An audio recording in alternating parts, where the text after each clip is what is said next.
ఈశాదేవుడు కలియుగ దైవం చిలుకూరు బాలాజీ బ్రహ్మోత్సవాలు ప్రారంభమయ్యాయి.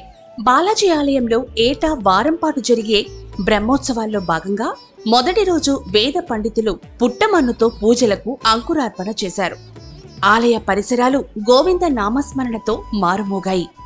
వేడుకల్లో బాలాజీ ఆలయ మేనేజింగ్ కమిటీ చైర్మన్ సౌందరరాజన్, ప్రధాన అర్చకులు రంగరాజన్, ఆలయ కమిటీ సభ్యులు గోపాలకృష్ణ పంతులు స్వామి సిబ్బంది పాల్గొన్నారు.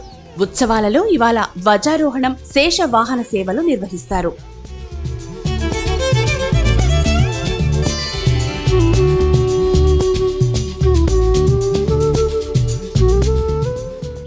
ఇవాళ గరుత్మంతుడికి నైవేద్యం సమర్పిస్తారు. ఈ నైవేద్యాన్ని సంతానం కలగని మహిళలకు పంపిణీ చేస్తూ ఉండగా శుక్రవారం వేకువజాము నుంచే భక్తులు భారీగా తరలివచ్చారు. క్యూ లైన్లలో భక్తులు బారులు తిరగా కిలోమీటర్ల పొడవునా ట్రాఫిక్ జామ్ అయింది.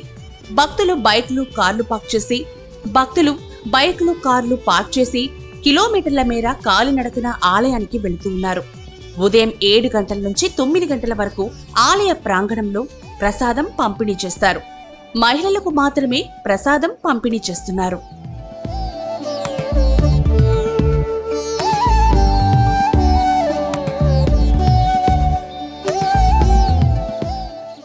ఐదు శతాబ్దాల చరిత్ర కలిగిన చిలుకూరు బాలాజీ ఆలయంలో ఏటా శ్రీరామనవమి తర్వాత దశమి రోజు నుంచి బ్రహ్మోత్సవాలు నిర్వహించడం ఆనవాయితీగా వస్తోంది. గురువారం సెల్వర్ కూతుతో అంకురార్పణ జరిగింది. మొదట పుట్టమన్ను తెచ్చి హోమగుండాలను ఏర్పాటు చేసి బ్రహ్మోత్సవాలను ప్రారంభించారు. 19వ తేదీన ధ్వజారోహణం, శేష వాహన సేవలు నిర్వహించారు. 20వ తేదీన స్వామివారికి గోపవాహన, హనుమంత వాహన సేవలు నిర్వహిస్తారు.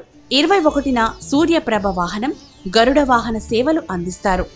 అదే రోజు రాత్రి 10:30 స్వామివారి కళ్యాణోత్సవం నిర్వహిస్తారు.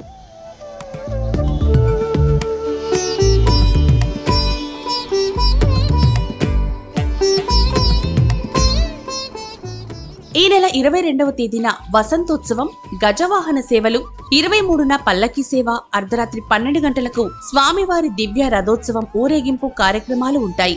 24న మహాభిషేకం, ఆస్థాన సేవ, అశ్వవాహన సేవ, దోపు సేవ, పుష్పాంజలి సేవలు చేస్తారు. ఇక 25న చక్రతీర్థం, ధ్వజావరోహణం కార్యక్రమాలతో బ్రహ్మోత్సవాలు ముగుస్తాయి. భక్తులకు ఎలాంటి ఇబ్బందులు కలగకుండా తగిన ఏర్పాట్లు, సౌకర్యాలు కల్పించారు.